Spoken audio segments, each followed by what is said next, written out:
Hello everyone and welcome back to Of Bricks and Dragons. Okay, so my best friend suggested that we take a look at the Fallout role-playing game. I'm a big fan of the series. I've played Fallout since the original Fallout. Even before that, we had a game called Wasteland, which kind of was a precursor to Fallout.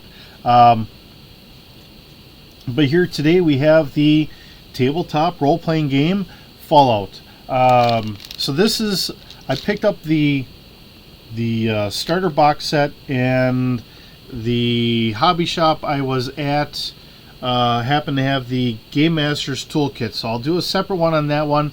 I have not really gone through everything in here. So we're going to kind of go through this together, and we'll kind of take a look here. One of the things that we have, Modiphius has got their own types of dice. Now, we have our standard D20s. They do have one die in here, and I'm going to take it out because I don't know how well you guys can see it in here. So we have two nicely sized D20s. And then we have 4 six-sided dice. So we have the old Pip-Boy look. We have a single damage, a double damage, and then we have blanks. So we do have a couple blanks on there. It looks like 2 blanks, 1 single, 1 double, and 1 Pip-Boy head. On the third 20-sided, we actually have a location. So we have right leg, right arm, torso, left arm, head, all that stuff on here. Now, if you didn't want to get their dice, you could actually, they do have, from my understanding, either on their website or somewhere else in the rules, how to use regular 20-sided dice or regular 6-sided dice. So that is a very nice thing. So if you don't have the money to go out, or you didn't get the starter set, right now, because we're getting into the holiday season here in the United States, so you have a lot of Black Friday sales, so you might be able to catch some of the stuff on sale, maybe not, I don't know. I have not gotten the core rule book yet. I have that on order, so I will have that, so that will be coming in. We're going to be transitioning into doing Fallout, and if I'm going to be doing this, the 2D20 system. Instead of doing Star Trek or Star Wars and D&D, I'm going to have Fallout and Star Trek. Because it's doing the same system, the same mechanics and everything else. Just set in a different universe. So, or if you really wanted to, you could probably put them both into the same universe. This is just a different planet or something. Either way. But we have this.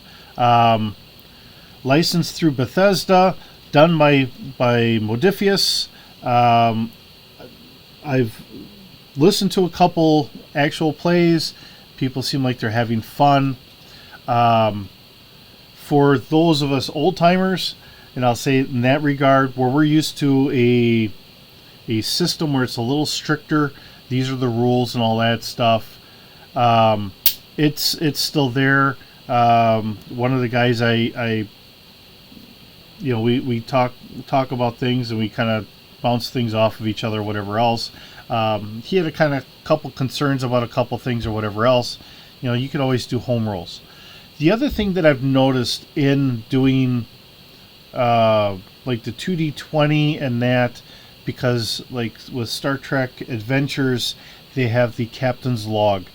And some of the same ideas that they have in the Captain's Log is one of the other things that they talked about in one of the reviews for Fallout. So if you want to be a little lighter on the rules, be lighter on the rules.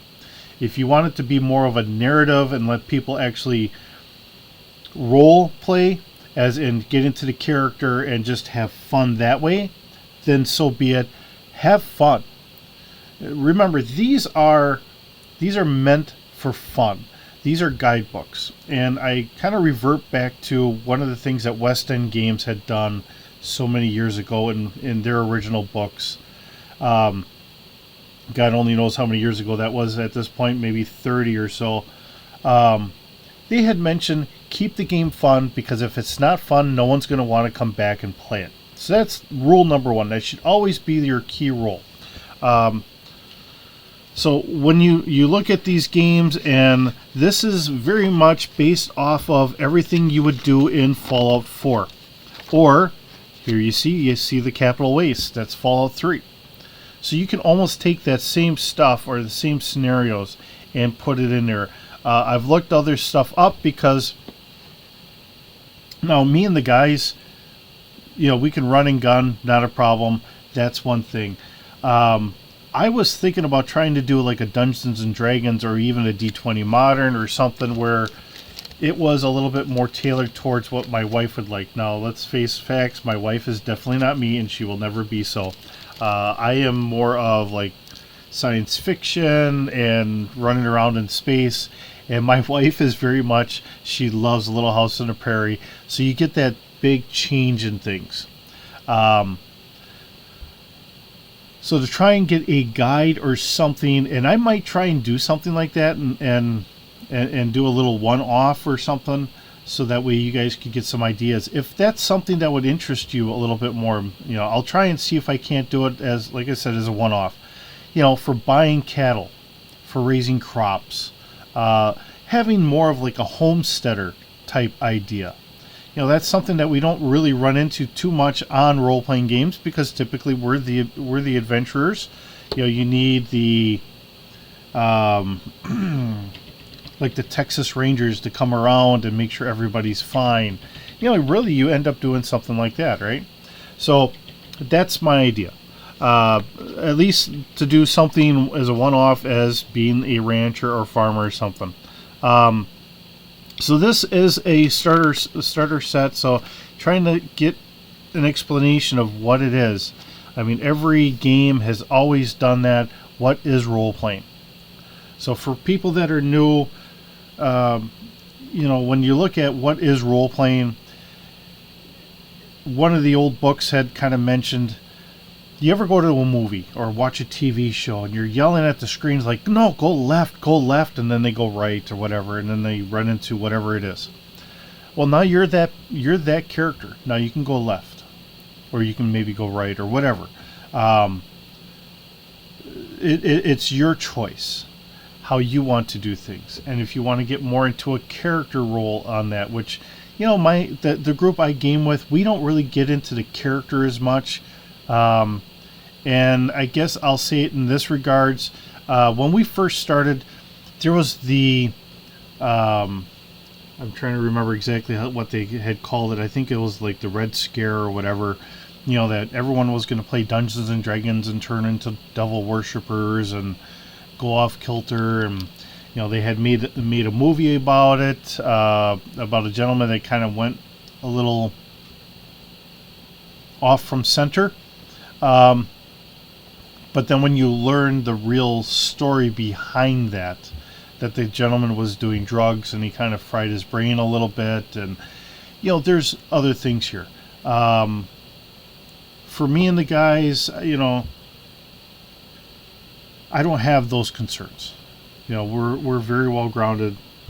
All right, I'll pretend I'm well grounded. I don't know. I play with enough Legos and I do other things, so you take that for what it is. But when we get into games, do it how you want to do it. There's no one. I don't think anyone has the right to say, unless someone's coming into your group and saying, that's not how I like to play it. So maybe your group is not a good match for me or whatever. Say it's something like that. But otherwise, you play it how you want to play it. You envision your game how you want to envision it, and work with the people that you're going to be playing with, so that way they're on board with it. So just kind of keep it in that sense. So we have our 7 special perks. So you look at your special. We have our strength, perception, endurance, charisma, intelligence. I believe it's agility, and then luck. Now, if you play Star Trek Adventures, they don't have the luck in here, but because that is a big thing in how Fallout has always been. You've always had those same 7 skills for your attributes. They left that in here. So then we have a list of your skills, what it's all running under, whether it's your strength, charisma, endurance, perception, intelligence, agility, all that. Luck is pretty much just all off on its own. So you can roll a luck and see what happens or whatever. You know, but your group might do something more with it than what some other group is. So always keep that in mind here. We have a carry weight here, which is always good for those that worry about it. You know, for all the years, I've never really worried about how much weight my group is carrying. That is one of those things of, look, we're here having fun. I'm not going to bog us down in the rules kind of thing. Your group might be different.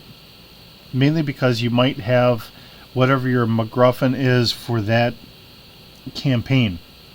And it has to be really heavy, so you're always trying to figure out how to get it moved from one area to another.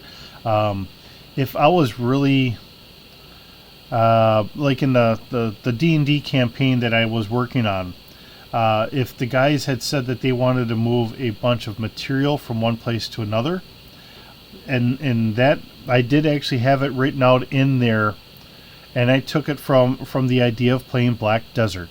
So that's where I got that idea from. So from playing some other role-playing game on a computer or on the Xbox, it's there as well, I believe. To say, hey, if you want to just make some money so they can try and buy that really good sword or whatever else, but they could run into some issues. You know, maybe they get waylaid by a traveling group of thugs or something. You know, always trying to keep things different. You know, because I don't know what they want to get into. So that's how I try and design worlds. So we have our initiative, our defense, how to rate that. So our damage resistance, which is kind of nice. Here's our hit points going through. Here's a brief overview of the core rules. So here we have our idea about everything, which is good. Opposed tests, group tests, so if someone wants to help you out, how to try and go about doing that, not a problem. Here we have luck, what you can do with luck, luck of the draw, stacked deck, lucky timing, stuff like that, misfortune, and how to regain it. So I'm guessing that you gain and lose. Like I said, I have not read through this. I will have to. I already forewarned my best friend, hey, I picked up the starter, so we're going to start playing the next time we get together, whenever that turns out to be. It gets harder right now, because now we end up in towards the holiday season. And next thing you know, it's next year by the time we get together. So, but while I'm learning this, we're going to try and go through this, even if it's, you know, just as me as a solo trying to run through this. And then we can try and pick things apart. Things I'm learning, I'll try and stop and let you guys know. Because, you know, I've listened to some actual plays and they're going through it. And if there's something that I need to know or whatever, you know, if it's something that's helpful, hopefully it's helping you understand what it is. Maybe you can listen to a couple episodes and say, hey, now I really understand the roles. Or maybe I'm like, I think I want to change this or whatever, and I'll let you know why. And then, you know, whether you agree or disagree, that's, you know, everybody's got their own way of doing this stuff. So then we have major actions, minor actions, and then making attacks, hit locations, range, combat dice. I don't know if hit locations are a required thing, or if it's just a optional. To me, in some regards, I think I might do an optional, but I don't know. We'll read through it. We have radiation damage because we are in the wasteland. Critical hits, dying, taking care of all that stuff. Okay, then we have our healing section, which is always a bonus because, you know, you're expecting that at some point some red roach or some gecko is going to try and bite on your leg. Taking rests, food and drink, medical attention, and then we have some reference lists for our perks and everything else, what they all cover, kind of like just out of the video game. So this looks just like out of the video game guide, kind of explaining all that. So let's see, as we're kind of going through all those, we have our range, we have caps, weapons, range, fire rate, damage effects, qualities, and then here's tables for our weapons. And then one of the things I've noticed is if you're trying to do a shop, here we have rarities. So 44 pistols a rarity 2, a 10 millimeter is a rarity 1, and then we have like a pipe bolt action rifle or whatever, that's a rarity 0. So if you wanted to come up with different random traveling salesmen or whatever, you could see that they only have maybe a rarity 0 or a rarity 1 or something like that. So when we look at the melee and thrown weapons, there again we have our rarities, and then we also have our cost. So a combat rifle is a 117 caps or whatever on average, and a minigun is 382. Now I fired up Fallout 4 last night just to get back into things and get back into the feel of things, and getting caps was very hard to do early on. So you may actually want to do something where if you don't have a very high charisma, or let's see, there is one for barter. Let's see, better criticals. There was something in here for bartering, and I know that there was one because I usually try to level that up a little bit. Anyways, as I nudged the camera here, I'm sorry. Okay, but with something like that, if you want to say, hey, you know, you're liked more in this area by these groups, you could make it a little cheaper, or maybe give them some extra caps when they trade things in or something. And that was something I was working on in my own little world for our Dungeons and Dragons setting or campaign in that. So we have explosives, armor and clothing. Let's see, foods and beverages, chemicals, and again, we also have rarities. So if you want to get a Blamco brand Mac, rarity of 1. We have canned dog food, that's a 0. Yum Yum deviled eggs is a 0. So these are, you know, like I said, if you're trying to sit here and say, should I give it to them, should I not, you could sit there and say, even roll the dice and say, okay, well, you know, a 6-sided, I haven't seen anything over a 2. No, nope, there's a 3. So you could roll a die, potentially a 6-sided die or something, and say, this is what's available, this or lower. I don't know if there's anything over a 3. I don't have the main book, and with some of the expansions there may be some stuff over 3, so a 6-sided very well might work. Otherwise, if you just want to take some other die or something like that and work that way. Sometimes, like when I was trying to create my area, my campaign, I had, like, the starter town didn't have for making magical weapons or whatever, but I had another city that was supposed to be bigger or whatever that they did. So here is Once Upon a Time in a Wasteland. So this is a set adventure. So here we have introduction into Vault 95, Boston Ruins. So here we are based in the Capital Wastes. So this would be like Fallout 3. So leaving 95, we have this is a classic standoff, raider ambush, you know, just kind of going through things. We have some raiders here, and it's not saying that you couldn't take these same raiders and put them somewhere else in some other adventure. One of the things I did read, because I did kind of thumb a little bit, not very much, and I won't say it's worth really even seeing. I really thumbed through it. They did recommend before you play, you should actually play one of their campaigns or one of their adventures. Playing this adventure is meant to try and teach you how to play it. So if you do pick up the starter set, which is probably a good idea, and that's usually why they have them, This will teach you how to play it as you're going through it. So there's a very good likeliness that I will do this as a solo, and then when the guys get going and we actually get everyone around, I'll redo this for them. So that way we all get to go through the adventure, we all get to learn. And in the meantime, what I'll do is I will start figuring out where I want to be. Now, I've had pluses and minuses. Keep in mind, this is still a fantasy world. As far as I'm concerned, all these games, even if I'm looking at Star Trek is still a fantasy world. Because it is a setting that we are not in and we can change. So in that regard, no matter how much science you try to put into it, it's still a fantasy.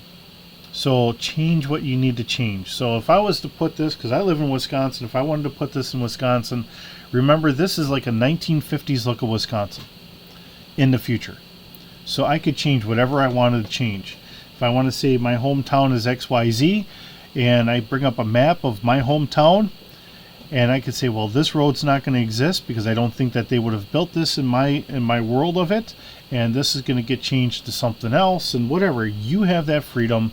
If you want to keep it very much like your hometown, which I've tried doing before, the unfortunate part is people know what the streets are and all that, and they're like, hey, I'm going to go over to such and such a street, and we'll look for this or that or whatever.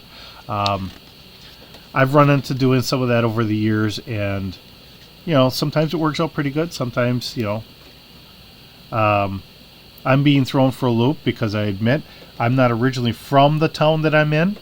I moved here, and some of the guys know the roads better than I do. So in that regard, I like to keep us outside of our own little town and put us somewhere else, whether that works for you or doesn't.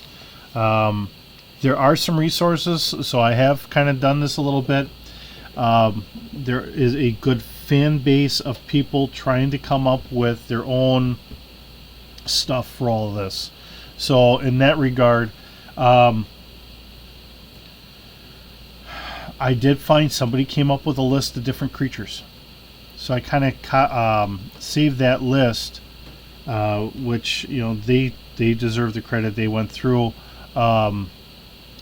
because like I said, I would like to do one where we're kind of farming or something like that, so maybe I can get my wife interested in for something. Maybe it works, maybe it doesn't. I don't think I'm ever going to get her converted into doing role-playing games. Domesticated a starving animal, so we have possibility of getting a wild dog or something, I don't know. Scene tool says House of Ghouls, so whatever this. I'm skipping a couple pages here. I don't want to show off every page. Looks like we have some sort of Mirelurk or something in here. Promised Land. Welcome to Diamond City. So here we are. They've got Diamond City in here. Power Noodles, one of the shops inside there. So like I said, I'm skipping pages here. And then we have loot tables in the back. So this is a very nice thing. So if for nothing else, you have that there. Just out of this, I think you could probably play for a couple levels. You could take this and you could take, you could probably look up online, and if you wanted to be over in New Vegas, or you wanted to find anything from Fallout 1 or Fallout 2, I'm sure you could find plenty of maps. You could run it there or create your own.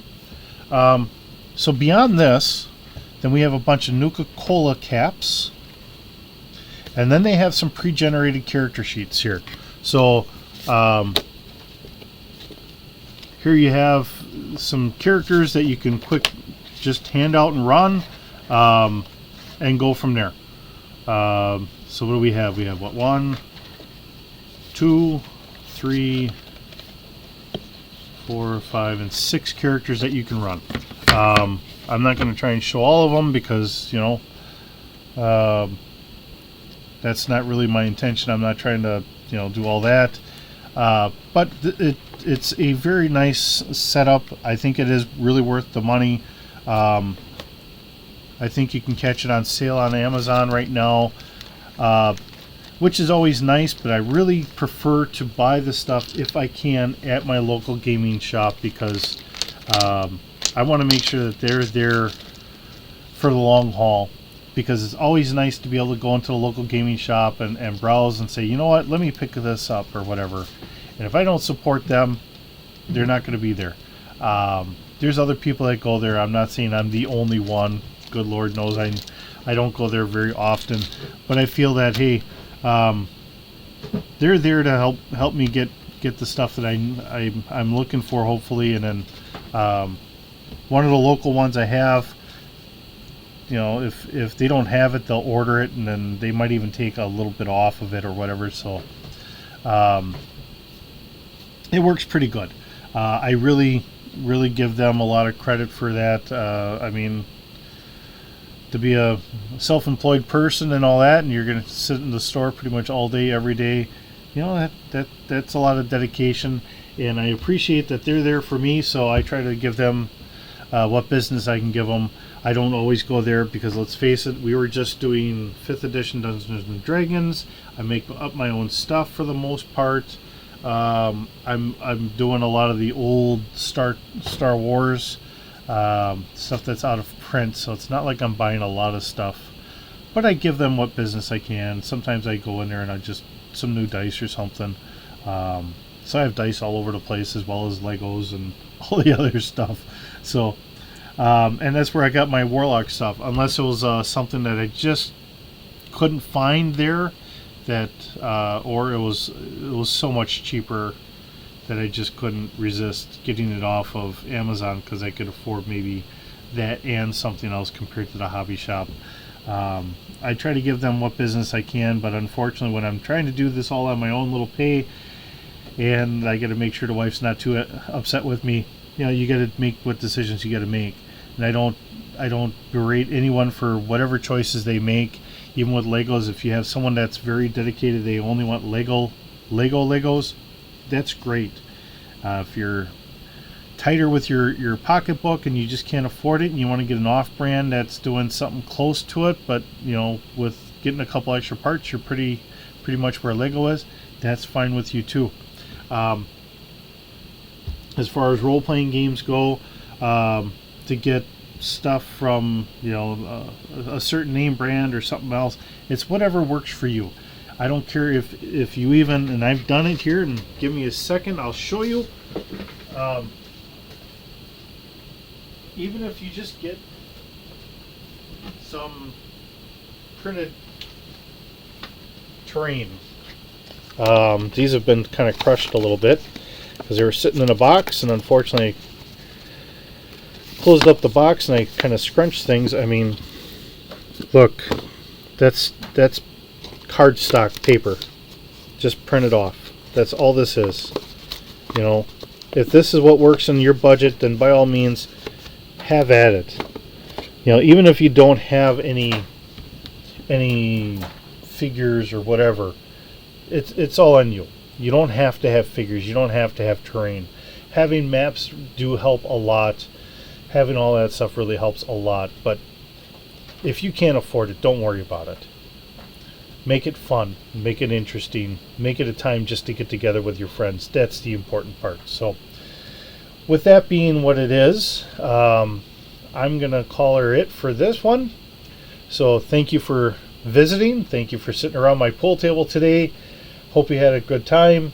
Hopefully I kind of shared something that that piques your interest, or you just wanted to know about, and I'm just another review to say yes or no. And you know, see what you get into. But this is the trouble I'm getting into. I've got to learn this system. I've got Game Master's toolkit I got to review next, and then hopefully I'll get the book here tomorrow, and then we'll do a video on that, and then we're going to get going on learning all this stuff, and we're going to go from there. So again, thanks so much for visiting. Hope you have a wonderful day. See you next time.